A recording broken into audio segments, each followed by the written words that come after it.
Paulo Freire's Pedagogy of the Oppressed, Chapter 2.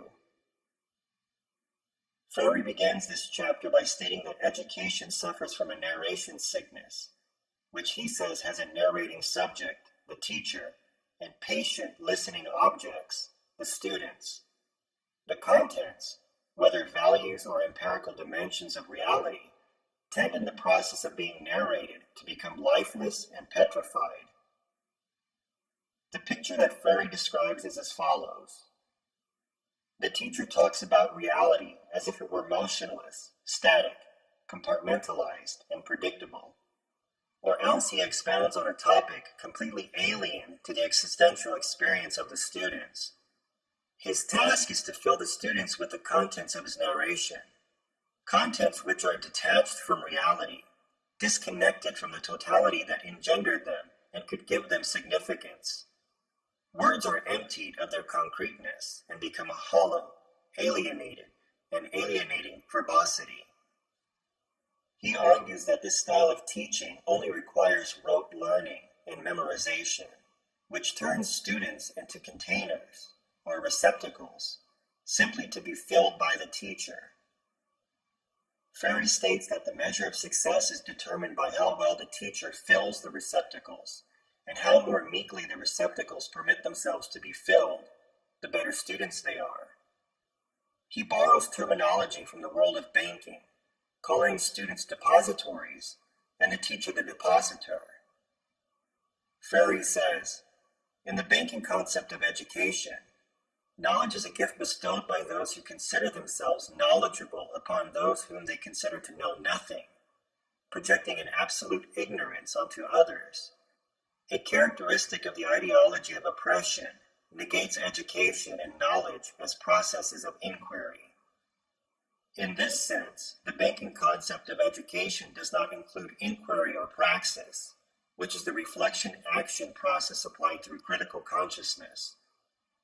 In Freire's description of education, the teacher presents themselves as the opposite of their students, citing the slave in the Hegelian dialectic, except that the students, unlike the slaves, never discover that they educate the teacher. Freire states the raison d'etre, the reason or purpose for something being, of libertarian education, on the other hand, lies in its drive towards reconciliation. He argues that the teacher-student contradiction must be reconciled in order for this kind of liberated form of education to work. The banking model of education cannot reconcile the teacher-student contradiction. Instead, it reinforces or mirrors oppressive society as a whole. The teacher teaches and the students are taught. The teacher knows everything and the students know nothing. The teacher thinks and the students are thought about. The teacher talks and the students listen, meekly. The teacher disciplines and the students are disciplined. The teacher chooses and enforces his choice, and the students comply. The teacher acts, and the students have the illusion of acting through the action of the teacher. The teacher chooses the program content, and the students, who are not consulted, adapt to it. The teacher confuses the authority of knowledge with his or her own professional authority, which she and he sets in opposition to the freedom of the students. The teacher is the subject of the learning process, while the pupils are mere objects. Essentially, the banking concept of education is a way of conditioning students to passively adopt the systems and rules already in place within society.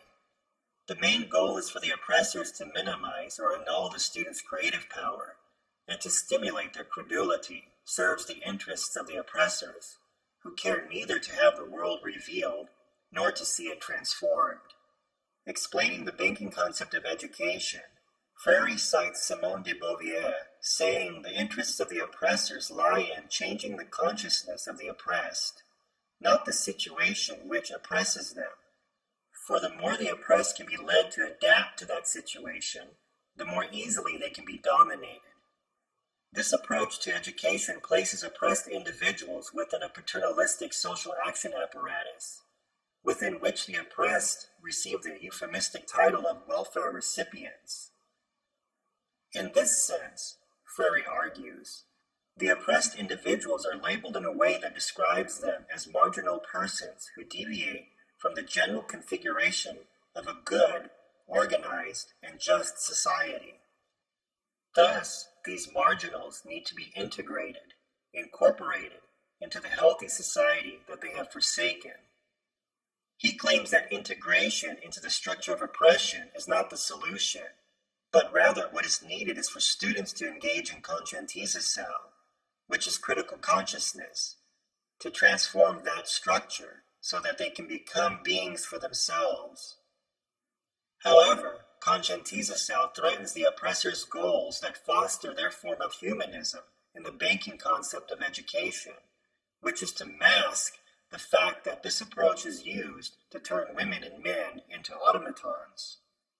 Freire continues to argue that the banking approach to education is contradictory to reality, and through this approach might eventually lead once passive students to perceive their relations with reality, that reality is really a process, undergoing constant transformation.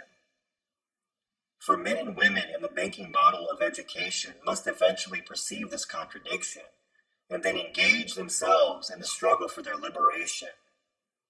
According to Freire, the true humanist revolutionary educator cannot wait for this possibility to materialize, though, and must learn to trust the creative power in the people and partner with them, essentially becoming a student among students in order to undermine the power of oppression and serve the cause of liberation. The banking concept of education implies that a person is merely in the world, not with the world or with others. The individual is a spectator, not a recreator, not a conscious being. Instead, he or she is rather the possessor of a consciousness, an empty mind, passively open to the reception of deposits of reality from the world outside. Freire claims in the banking model there is no distinction between being accessible to consciousness and entering consciousness, which is essential. The objects which surround me are simply accessible to my consciousness, not located within it. I am aware of them, but they are not inside me. Citing Jean-Paul Sartre, Freire states that the role of the teacher is to artificially create a process of how students digest information, which he or she considers to constitute true knowledge. Freire's premise is that people receive the world as passive entities. Education should make them more passive still and adapt them to the world. The educated individual is the adapted person, because he or she is better fit for the world. He further describes the banking model as a ready-to-wear approach to education that the minority group, the oppressors, use through the implementation of things such as verbalistic lessons, reading requirements, the methods for evaluating knowledge, the distance between the teacher and the taught, the criteria for promotion, to measure how well people fit into the world the oppressors have created, and how little they question it. Freire argues that this approach to education does not provide the kind of communication that encourages individuals to live with others in solidarity. He continues by discussing authentic thinking, stating that the teacher's thinking is authenticated only by the authenticity of the student's thinking. The teacher cannot think for her students, nor can she impose her thought on them. Freire states that authentic thinking is concerned about reality, which is opposite of the banking model of education. He claims that the banking model views men and women as objects, which cannot promote the development of what Freire calls biophily, that which is dedicated to growth and life, but instead promotes necrophily, an approach that reduces people to objects that are to be controlled. When people's thinking and action is controlled and their creative power is inhibited, Freire says that they have a tendency to turn toward populist movements that identify with charismatic leaders, that allows them to feel that they themselves are active and effective in their world. In response to such a populist uprising, Freire says that the dominant elites usually seek to quell the people through more domination and repression, but carried out in the name of freedom, order, and social peace, that is, the peace of the elites. Essentially, Freire argues that banking methods in education cannot be used by true humanists in the pursuit of liberation. He states, authentic liberation, the process of humanization, is not another deposit to be made in men. Liberation is a praxis, the action and reflection of men and women upon their world in order to transform it. Freire suggests that problem-posing education, which addresses the essence of consciousness, intentionality, rejects communiques, and embodies communication. Liberating education, he says, consists in acts of cognition, not transferals of information. The implementation of liberating education seeks to resolve the teacher-student contradiction through dialogue, thus replacing teacher-student with students-teachers. In this sense, the teacher is no longer singled out as the sole provider of knowledge, but also learns through dialogue with the students.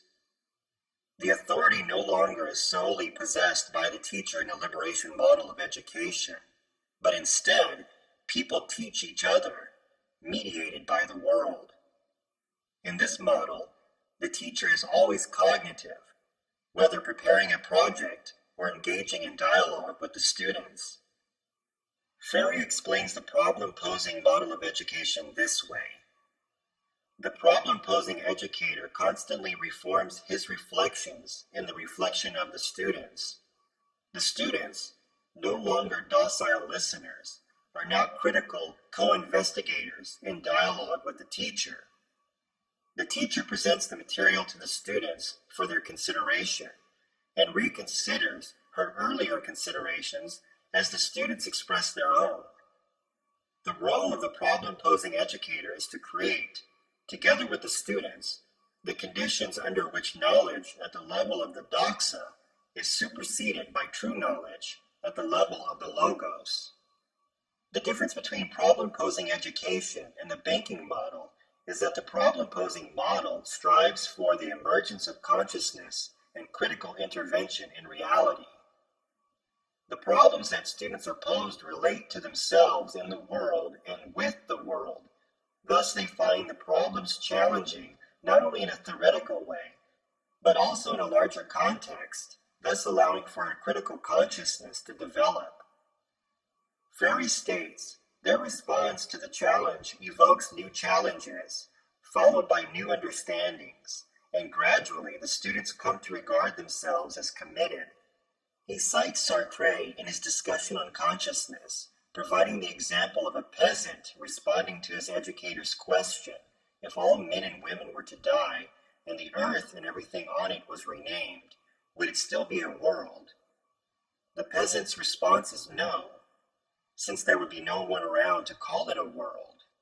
Freire explains, the peasant wished to express the idea that there would be lacking the consciousness of the world, which necessarily implies the world of consciousness. I cannot exist without a non-I. In turn, the not-I depends on that existence. The world which brings consciousness into existence becomes the world of that consciousness. Essentially, that which existed objectively, but had not been perceived in its deeper implications, if indeed it was perceived at all, begins to stand out, assuming the character of a problem and therefore of challenge. Individuals start to notice elements from their background awareness and to reflect upon them. These elements are now objects of their consideration and, as such, objects of their action and cognition. For Freire, the problem-posing educational approach provides individuals with power to perceive critically the way they exist in the world with which and in which they find themselves. The veil is lifted, and men and women no longer see the world as a static reality, but as a reality in process, in transformation. Freire says that the dialectical relations of women and men with the world exist independently of how these relations are perceived, or whether or not they are perceived at all. It is also true that the form of action they adopt is to a large extent a function of how they perceive themselves in the world. In this light, the teacher-student and the students' teachers reflect simultaneously on themselves and the world without dichotomizing this reflection from action, and thus establish an authentic form of thought and action. Banking education mythicizes reality, conceals facts about the real world, resists dialogue, treats students as objects of assistance, inhibits creativity and domesticates, although it cannot completely destroy, the intentionality of consciousness by isolating consciousness from the world, thereby denying people their ontological and historical vocation of becoming more fully human. In sum, the banking theory and practice, as immobilizing and fixating forces, fail to acknowledge men and women as historical beings. Problem-posing education seeks to demythologize, regards dialogue as indispensable to the act of cognition which unveils reality, emphasizes critical thinking, bases itself on creativity, and stimulates true reflection and action upon reality, thereby responding to the vocation of persons as beings who are authentic only when engaged in inquiry and creative transformation. Problem-posing theory and practice take the people's historicity as their starting point. Problem-posing education affirms men and women as beings in the process of becoming, as unfinished, uncompleted beings in and with a likewise unfinished reality, Freire says. He states, the unfinished character of human beings and the transformational character of reality necessitate that education be an ongoing activity. In this sense, problem-posing education addresses the movement which engages people as beings aware of their incompletion, an historical movement which has its points of departure, its subjects, and its objective. According to Freire, the point of departure of the movement lies in the people themselves, the men and women as transformative beings, perceiving their situation as a challenge, a problem to overcome, instead of the fatalistic perception of their situation that is promoted by the banking model.